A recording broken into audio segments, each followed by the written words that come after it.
В эфире еженедельная информационно-аналитическая программа «События недели». С вами Елена Лолуа. Здравствуйте. 23-ю годовщину со дня основания Генеральной прокуратуры Абхазии и День работника прокуратуры отмечают представители надзорного органа страны. В связи с этим мы решили поговорить о нескольких громких судебных процессах, по которым вынесены обвинительные приговоры. Это дело об убийстве россиян Сергея Климантовича и Оксаны Скаредновой, об обстреле президентского кортежа в 2012 году и о жестоком убийстве россиянки Екатерины Косовой в 2013 году. То, что эти дела получили логическое завершение, без преувеличения, знаковые события для правоохранительной и судебной систем республики. После традиционного обзора основных событий за неделю смотрите интервью с представителем Генеральной прокуратуры Абхазии, который расскажет о сложности 3 уголовных дел и об этапах расследования. Обязательно дождитесь.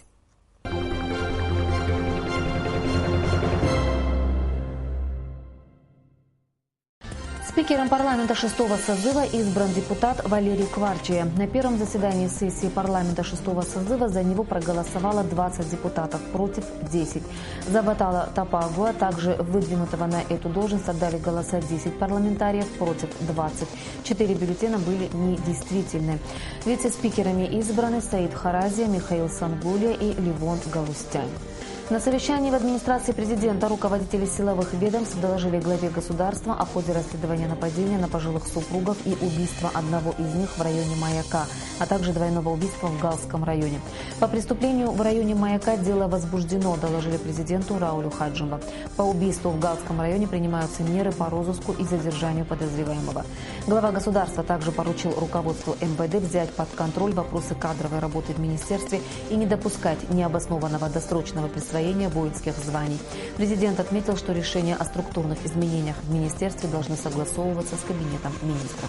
Министерство экономики предложило сократить налоговые проверки. Речь идет о внесении изменений в закон о защите прав юридических лиц и индивидуальных предпринимателей.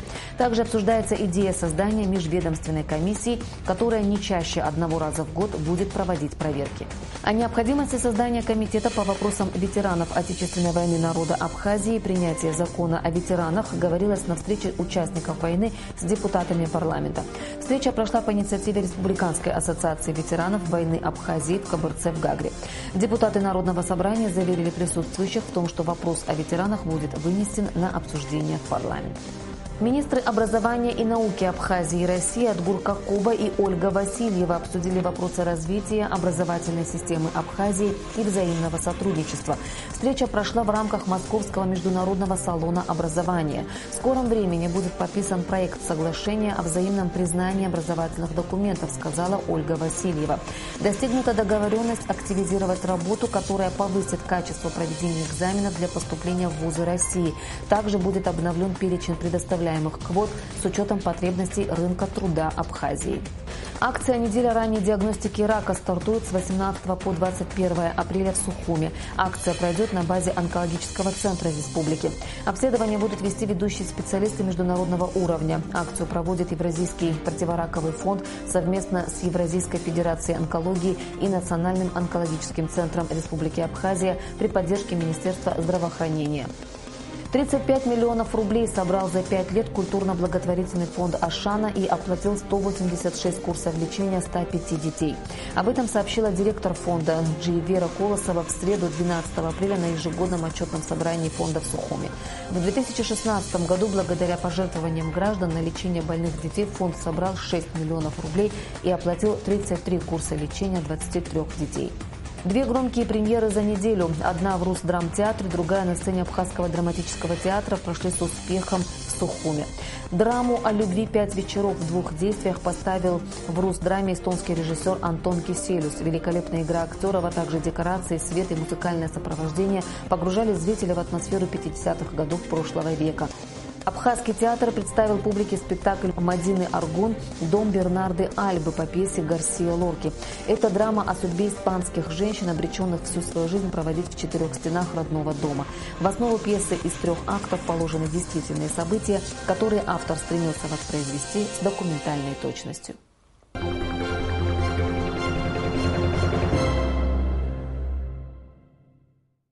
Это были основные события уходящей недели. А сейчас напомним вам о резонансных судебных процессах последнего времени. Репортаж Беллы Кварчия. Похищение гендиректора компании «Эл Петролиум Абхазия» Сергея Климантовича и его спутницы Оксаны Скоредновой вызвали широкий общественный резонанс. Как установило следствие, россияне были жестоко убиты, а их тела сброшены в колодец. Тогдашним заместителем генерального прокурора Абхазии Амяни Логуа было утверждено обвинительное заключение в отношении депутата парламента республики Нодика Квициния, а также Джумбера Бигвава, Рамина Ахмаила, Ахры Гопия и Аслана Цвижба. Уголовное дело содержало более 20 томов, 6 тысяч страниц, более 30 предметов были признаны вещественными доказательствами. В конце 2014 года уголовное дело по факту убийства было направлено в Верховный суд Абхазии. С тех пор по так называемому делу Климантовича состоялось не одно судебное заседание. Первый судебный процесс прошел в марте 2015 года, а 4 месяца спустя, 9 июля, был остановлен, так как председательствующий на нем судья Верховного суда Сергей Эксюзян подал в отставку, как он объяснил, из-за истечения срока полномочий. С этого времени к рассмотрению уголовного дела об убийстве Климантовича и Скоредновой приступил новый состав суда под председательством Екатерины Онищенко при участии судей Тимура Шоня и Романа Кварчия.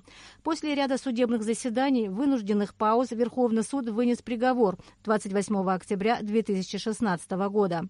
Джумбер Бигвава, Ахра Гопия, Рамин Ахмаил и Аслан Цвижба были признаны виновными в похищении и убийстве Сергея Климантовича и Оксаны Скоредновой и осуждены на разные сроки от 15 до 20 лет. Депутат Народного собрания парламента Республики Абхазия Нодик Квициния был признан виновным в организации преступления и приговорен к 16 годам лишения свободы. Руководствуясь статьями 304, 307, 308 и 309 УПК РА, суд приговорил признать Квициния Нодика Юрьевича виновным в совершении преступления на основании статьи 63 Уголовного кодекса Республики Абхазия путем частичного сложения назначенных наказаний, окончательно назначить Квициния наказание в виде лишения свободы сроком на 16 лет с отбыванием наказания в исправительной колонии строгого режима. Квициния избрать меру пресечения в виде заключения под стражу до вступления приговора в законную силу и арестовать его в зале суда. Однако в феврале 2017 года этот приговор был отменен. Такое решение приняла кассационная коллегия Верховного суда в составе председателя Тимура Тарба, судей Оксаны Пилья и Генрига Миссония. Дело было направлено на новое рассмотрение. Окончательная точка в деле об убийстве Климантовича была поставлена 30 марта 2017 года после заседания Президиума Верховного суда, который оставил в силе обвинительный приговор Верховного суда от 28 октября 2016 года.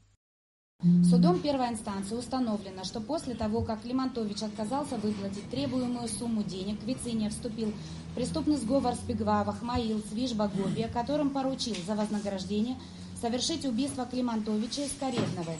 Суд в приговоре достоверно утверждает, что Бигвава, Ахмаил, Цвижба, Гопия согласились, с предложением Квициния, вступили с ним в преступный сговор и заранее договорились между собой совершить убийство потерпевших за вознаграждение. Таким образом, Бигвава, Ахмаил, Цвижба, Гопия по предварительному сговору группой лиц между собой совершили убийство 2 лиц. Кассационная коллегия ввиду изложенного считает квалификацию преступных действий перечисленных лиц и предъявленное им обвинение в части убийства органами предварительного расследования обоснованное и верное. 12 апреля 2017 года был вынесен приговор и по другому резонансному делу о покушении на экс-президента Александра Анкваба, при котором погибли 2 сотрудника службы государственной охраны Тенгиз Бандария и Ремзик Цугба. Президентский кортеж был обстрелян 22 февраля 2012 года. Судебный процесс начался 5 ноября 2013 года. За это время прошло 163 судебных заседания, рассмотрено около 45 томов дела.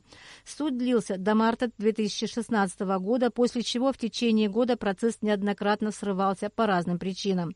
После изменения меры пресечения одному из обвиняемых, Анзору Будба, который был отпущен под поручительство на содержание под стражей, состоялось заседание, завершившееся окончательным вердиктом для остальных подсудимых. Исполнители и заказчики преступления были приговорены к лишению свободы на сроки от 4 до 20 лет. Согласно закону, Верховный суд в течение 20 дней должен представить полную версию приговора, после чего Генеральная прокуратура и защита примут решение, обжаловать его или оставить в силе. Белла Кварчия для событий недели. Мы продолжаем говорить на обозначенные в репортаже темы. У нас в гостях начальник судебного управления Генпрокуратуры Республики Даур Амичба. Здравствуйте, Даур. Здравствуйте. В суде нужна твердая доказательная база, но даже если следственные органы представляют неопровержимые доказательства, все равно суды порой выносят оправдательные приговоры. Мы будем говорить об резонансных, нашумевших судебных процессах, которые были завершены обвинительными приговорами. Это по делу Климантовича, по делу нападения на президентский кортеж в 2012 году. Это по делу убийства, жестокого убийства россиянки Екатерины Косовой. Начнем с дела Климантовича. Там в этом деле фигурирует бывший депутат Нодик Вициня. У меня такой вопрос. Мешало ли следствию то, что его коллеги не дали добро на арест? Дело по убийству предпринимателя Российской Федерации Климантовича и его спутницы Оксаны Скаредновой было возбуждено в день его похищения. Это было 10 сентября 2012 года. По делу проводились следственные мероприятия. Тело не было обнаружено, он находился, его искали. Что касается вашего вопроса, то Квициня Нодик Юрьевич в суд, когда я уже вступил в процесс, суд он предстал, находясь на свободе. То есть в отношении него не было избрано никакой меры пресечения, так как парламент отказал прокуратуре в его аресте. Но при этом неприкосновенность была снята. Да, неприкосновенность была снята по его личному заявлению, то есть никаких препятствий Нодик Юрьевич нам не чинил в части следственным органам. Они проводили у него в доме обыски, необходимые мероприятия, то есть он не чинил. Также не могу ничего сказать в части того, что Нодик Юрьевич мешал и судебному процессу. Было проведено порядка 45 судебных заседаний по данному процессу. Дело начато было 8 сентября 2015 года. И по его вине не было ни одного срыва. Он исправно ходил на все процессы, за исключением оглашения приговора, куда он не пришел, и больше мы его после этого и не увидели. После чего он был объявлен в розыск. Родственники подсудимых на суде говорили о том, что следствие так и не смогло собрать неопровержимые доказательства их вины. Расскажите, как следствие, если можно, раскройте тайну следствия, как вы вышли на преступников? Как собирали доказательную базу? Как я уже озвучил выше, в течение 1 года не было ничего известно в отношении, где находятся эти лица Климантовича и Скареднова, куда они пропали. Единственная информация, которая обладала следствием на тот период, что последний, кто его видел на территории Абхазии, а его приезд был задокументирован камерами дорожного наблюдения, это был дом Квициня Нодика Юрьевича. Соответственно, следственные органы и вели наблюдение за ним. Его телефон находился на прослушивании, чего уже скрывать. Это было санкции суда. И где-то примерно спустя год активизировались лица, начали звонить ему на телефон. В день от 50 до 70 звонков в ночное время, в утреннее время, в дневное время. И все разговоры лиц, которые с ним связывались, сводились об одном: когда ты отдашь деньги, когда деньги. Прослушивание длилось на протяжении нескольких месяцев, были установлены все фигуранты, также начались прослушивания между фигурантами. И выяснилось о том, что лица требуют деньги за какое-то это, хотя они это в суде преподнесли, что Нодик Юрьевич был поручителем в финансовом споре по делу Харчилава и Резо Зантария по поводу дома. Однако как-то нелогично требовать с поручителя деньги, при этом ни разу не позвонив человеку, который тебе должен. И что мешало Нодику Юрьевичу отказаться от такого рода поручительства, быть посредником. Когда звонки прекратились, следствие получило информацию, что часть денег была передана лицам, совершившим данное преступление, и было принято решение о задержании вышеуказанных лиц. Всего по делу проходило 5 человек. 4 находились под стражей, 2 из них в ходе предварительного следствия дали признательные показания. Это Гопия, Ахра Ихмаил Рамин. Но потом они стали отказываться от этих предварительных Да, это показаний. уже было под конец судебного следствия, когда они отказались от своих показаний, но дело в том, что благодаря этим показаниям было обнаружено место, где были найдены впоследствии трупы. Это село Адзюбжа, очень заброшенное село, глухой дом, колодец, чтобы вы понимали, колодец, который был обнаружен глубиной 18 метров. То есть просто так случайно обнаружить эти тела, тем более он был наполовину полон водой, найти не было возможно. Гопия также в своих описаниях говорил о том, в чем они были одеты, каким способом были умерщвлены. То есть Климантович был убит в спину с помощью автомата, а Скоредного живой было сброшено в колодец, впоследствии туда была заброшена граната. Экспертиза трупов показала, что действительно все данные признаки совпадают, и нашлись следы применения гранаты, огнестрельного оружия, а также, что немаловажно, Гопия сообщила о том, что лица были связаны при помощи монтажных хомутов. Вот руки были скованы, и эти монтажные хомуты также были обнаружены. Получается, что никто, кроме лиц, совершивших данное преступление, не мог знать об этом. Хмаил тоже давал развернутые показания на первых порах. Все следственные действия проводились с помощью защитников, понятых. Все протоколы суд признал достоверными. И также неопровержимым доказательством явились экспертизы. По делу проводилось огромное количество экспертиз, в том числе и психофизиологические, так называемые детекторы лжи, на которых было доказано, что они знают об этом преступлении, они осведомлены о деталях. Но в соответствии с новым уголовно-процессуальным кодексом это доказательством уже не является. Но что мы смогли доказать, что все видеопротоколы, которые велись с помощью допросов, экспертиза, которая была признана законной, доказала, что на Гопия в период его допроса не оказывалось никакого психического давления, никакого монтажа не было, и все, что он говорил от себя. Более того, если мы просматривали в суде видеозаписи, было видно, насколько был активен Гопия. Он выхватывал у следователя ручку, бумагу, самостоятельно рисовал схему, и как туда проехать. Если человека заставляют так говорить, он так себя вести не будет.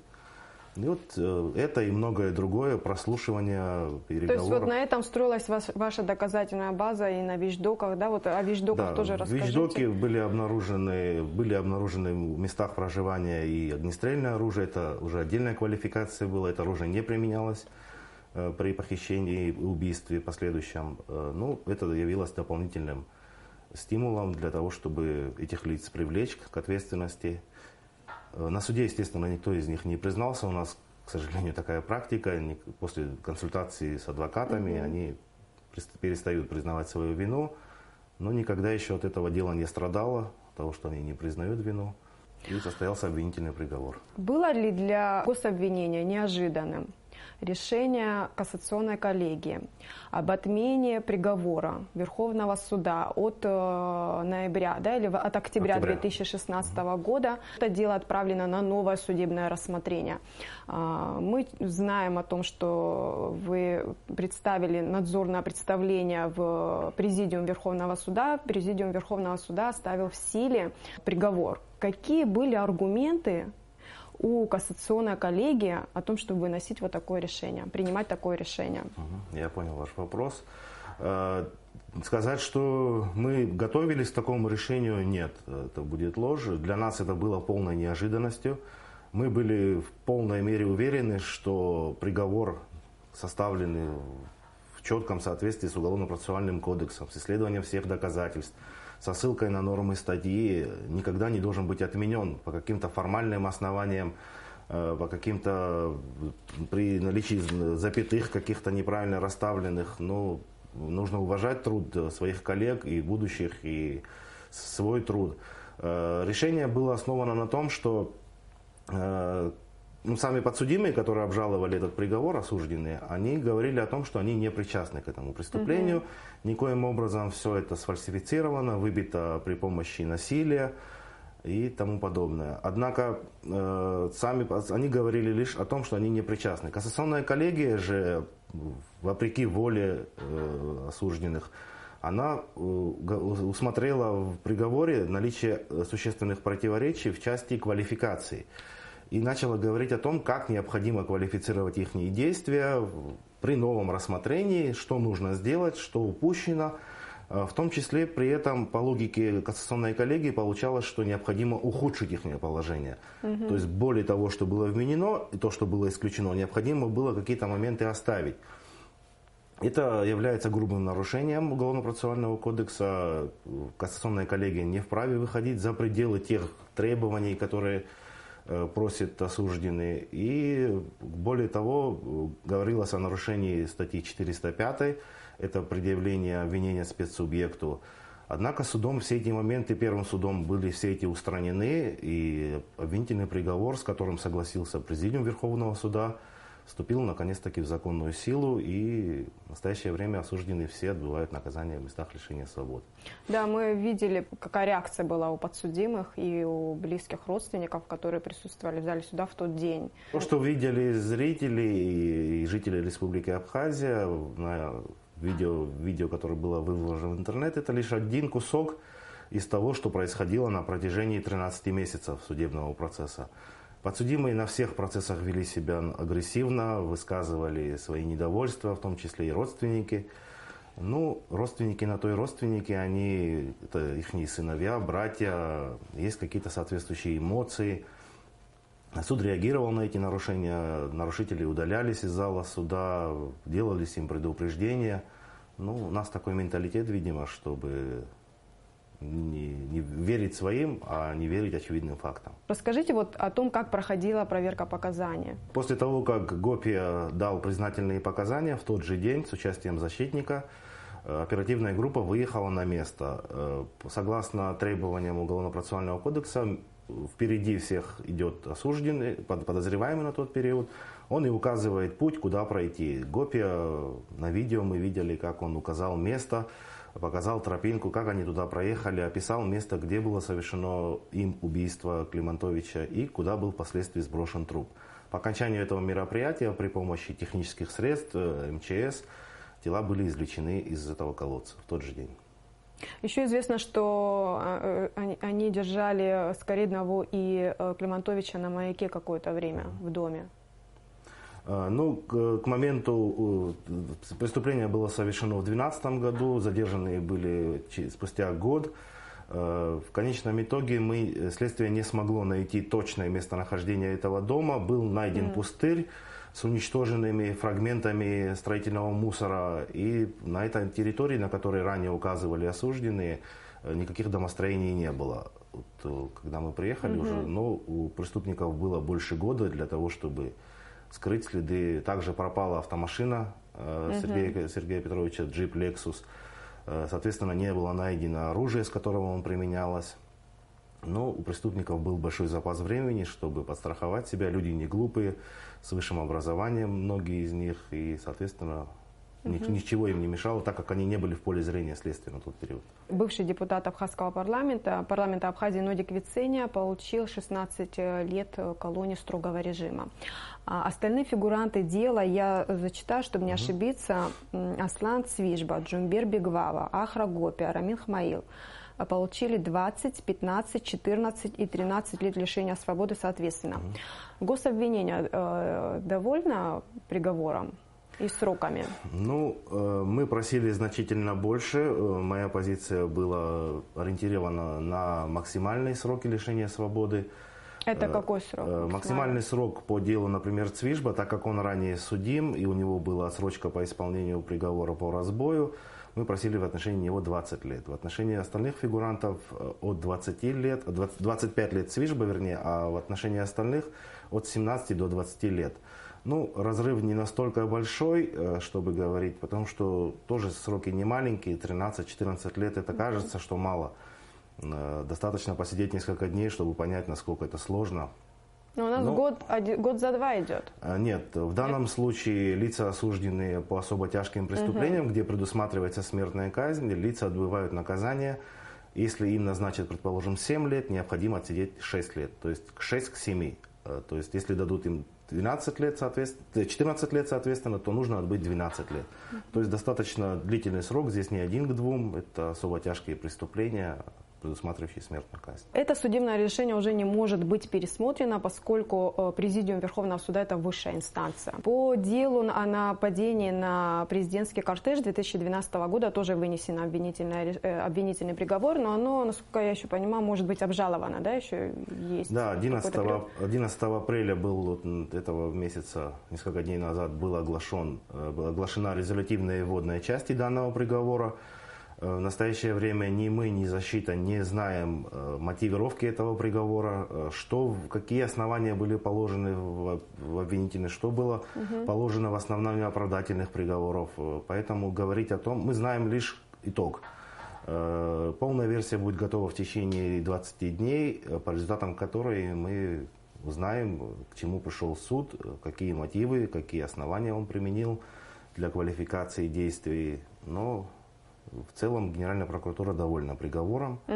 Да, то есть лица, именно покушавшиеся на экс-президента, в результате которого погибли сотрудники охраны, получили максимально возможные сроки по данному делу. Алхас Хотаба получил 19, но это было учтено его признание. Он признался, однако не называя фигурантов, но все-таки человек набрался смелости, признался, и суд снизил ему срок на 1 год с учетом этого.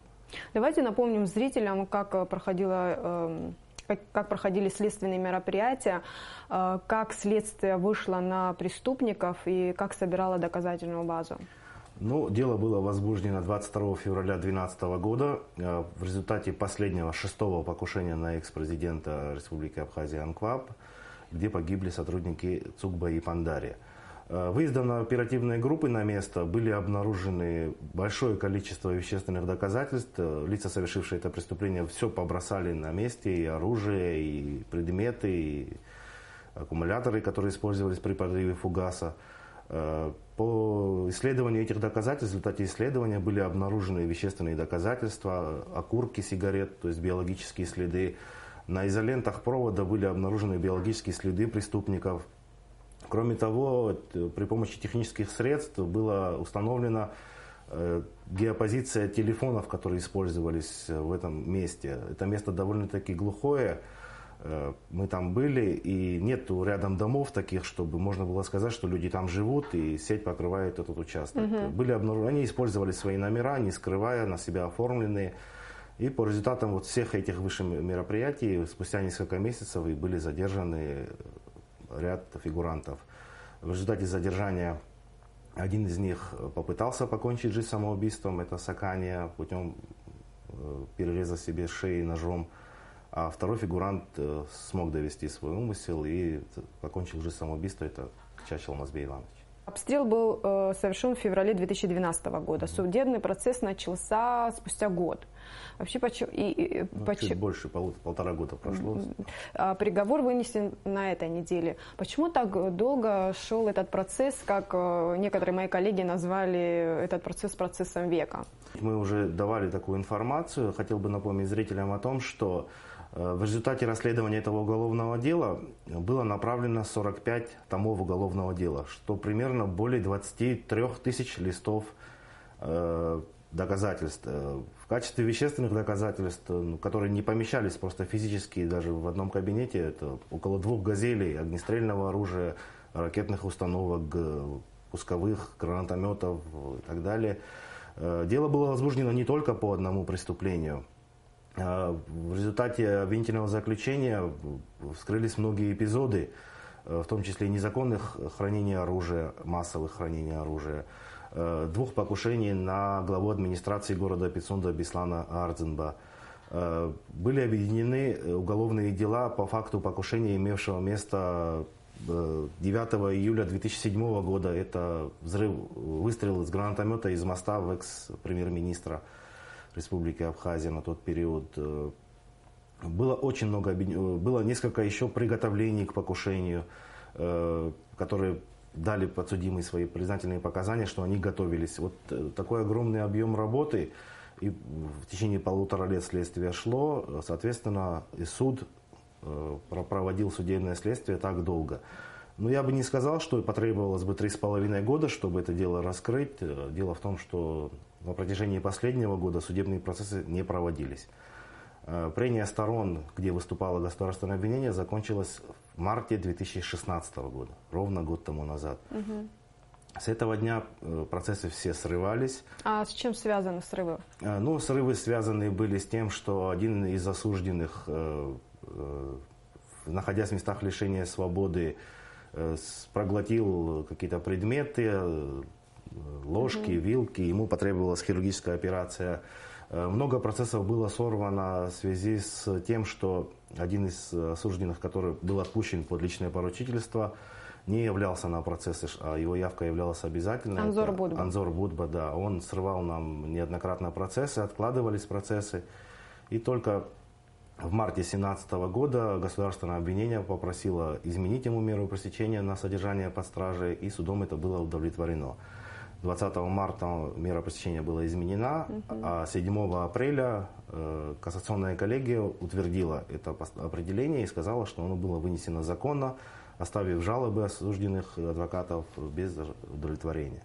Анзор Будба объявлен в розыск. Скажите, кто занимается его розыском?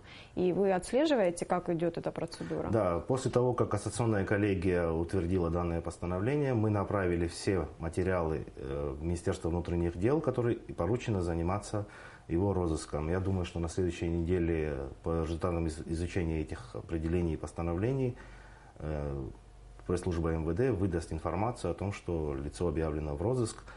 Согласно представленным медицинским документам со стороны защиты, он проходил лечение в онкологической больнице города Сочи. Мы послали запросы на имя главврача, приходили ответы о том, что действительно он находился на излечении, однако его лечение закончилось еще в июне 2016 года, а процесс, как я хочу напомнить, шел до апреля месяца. То есть, согласно представленным документам, Будба не находился в местах лечения уже на протяжении полугода. Впоследствии, конечно, нам дослали какие-то документы, но они приходили не по форме, и все ответы противоречили друг другу. То есть, что он на момент рассмотрения приговора болеет. Однако суд, не вдаваясь в подробности этих медицинских документов, усмотрел, что не препятствовало Будба явиться в суд даже при наличии таких заболеваний. Тем более, что его роль уже была окончена, он уже выступил в прениях сторон, высказал свою позицию. Ему просто необходимо было выслушать приговор. В настоящее время он объявлен в розыск, и приговор по нему вынесен нет. В Абхазии поручительство применяется по преступлениям, это один из видов меры пресечения. Оно применяется в основном, по моей практике, по делам небольшой и средней тяжести. Что касается данного дела, здесь было исключительные обстоятельства. Будба Анзору Ремизовичу, согласно документам, диагностировали рак. За него поручились группа депутатов прошлого созыва, и с учетом этого, хотя прокуратура была против данного ходатайства, суд удовлетворил. Дело масштабное. Какие силы были привлечены к этой работе? Потому что нужно сказать об этих людях, которые занимались этим расследованием. Да, действительно, изначально работали только по одному факту, имевшему место 22 февраля. В результате после задержания была сформирована следственная группа. В нее входило ряд следователей Генеральной прокуратуры, следователей городской прокуратуры. Возглавлял все это следствие сам заместитель генерального прокурора, первый заместитель генерального прокурора Квициния, который руководил, и в последующем он поддерживал даже обвинение в суде. Настолько была поддержка нам от следствия. Еще одно уголовное дело – это жестокое убийство Екатерины Косовой в 2013 году. По нему тоже вынесен обвинительный приговор. Напомним телезрителям, что эта россиянка, она приехала в Абхазию в Сухум, для того, чтобы писать книгу об Абхазии. Расскажите о том, как шло это уголовное дело. Да, дело тоже довольно-таки громкое, нашумевшее, да. Потому что неоднократно проводились суды. Последний приговор, это уже был второй суд. Согласно первому суду, 2 из 3 осужденных были оправданы, отпущены на свободу, однако по реакции прокуратуры и отца потерпевшей приговор был отменен, и 6 декабря 2016 года постановлен обвинительный приговор. Лица, которые были оправданы, судебной коллегии, которая посчитала, что они не причастны, были приговорены к суровому наказанию, к 12 годам лишения свободы. В отношении третьего фигуранта, который ранее, на которого все сваливалось, был также осужден за кражу и за недонесение особо тяжкого преступления. Преступление, напомню, имело место 28 апреля 2013 года.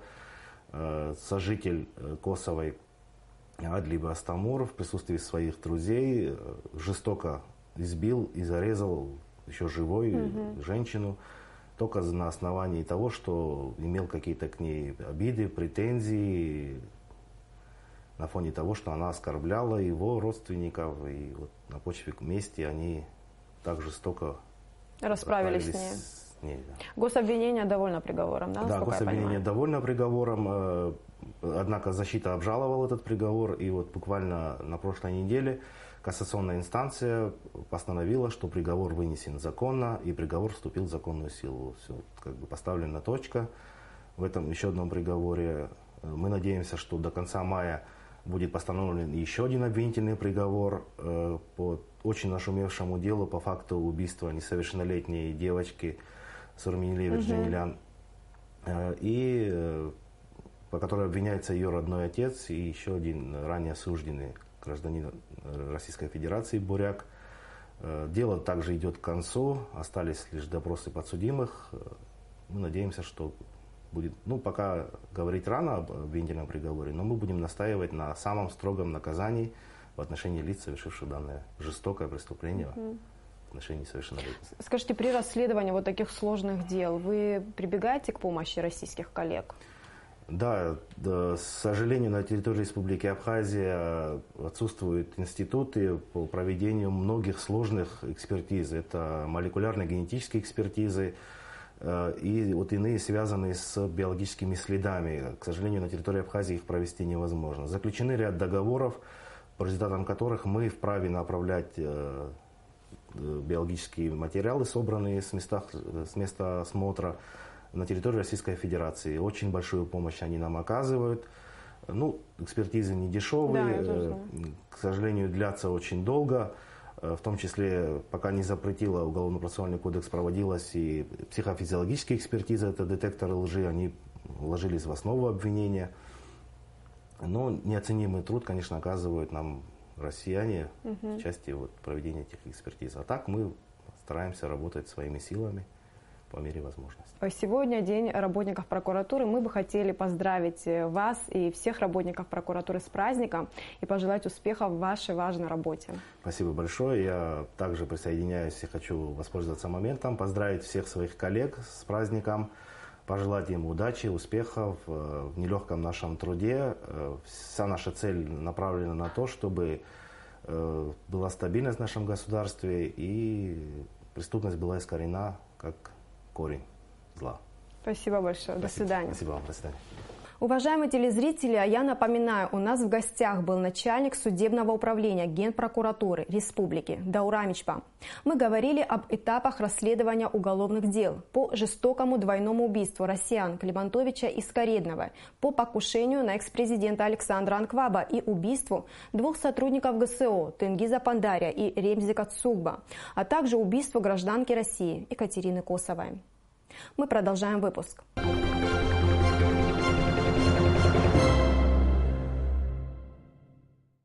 16 апреля весь православный мир отмечает Светлое Христово Воскресенье. Другое название праздника – Пасха, что означает освобождение, избавление от грехов и возвращение к Богу. В Великую Субботу в храме Гроба Господня в Иерусалиме сошел благодатный огонь. Это долгожданное для всех верующих событие произошло около 3 часов дня. В Абхазию священный огонь к пасхальному богослужению должны доставить абхазские паломники. В праздник Пасхи начинается разговление после длительного Великого Поста. И главными атрибутами праздничного стола являются крашеные яйца, Пасха и кулич. Пасха каждый год отмечается в разные числа месяца, но всегда приходится на воскресный день. Торжественные богослужения, посвященные Светлому Христову Воскресению, пройдут во всех православных храмах республики.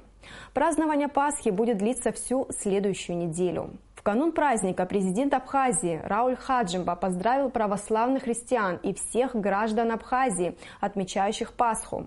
В поздравлении, в частности, говорится: «От всей души поздравляю вас с великим христианским праздником. Пасха объединяет многих людей вокруг главных нравственных ценностей – доброты, чистоты и взаимопомощи. Для Абхазии Пасха – это день, почитаемый многие столетия. Желаю вам в этот светлый праздник здоровья, удачи во всех делах, благополучия и мира каждому дому», говорится в поздравлении президента. Президент Абхазии Рауль Хаджимба также поздравил работников прокуратуры с профессиональным праздником.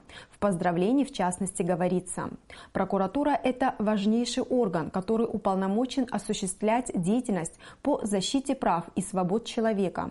И поэтому каждый ее сотрудник ассоциируется с воплощением порядка и справедливости. Честность, принципиальность и профессионализм – неотъемлемые требования каждому, кто связал свою жизнь с этой профессией. Безопасность и благополучие наших граждан во многом зависят именно от вас. Руководство Абхазии возлагает большие надежды на слаженную работу Генеральной прокуратуры, а также на тесное и плодотворное взаимодействие со всеми правоохранительными органами нашей республики.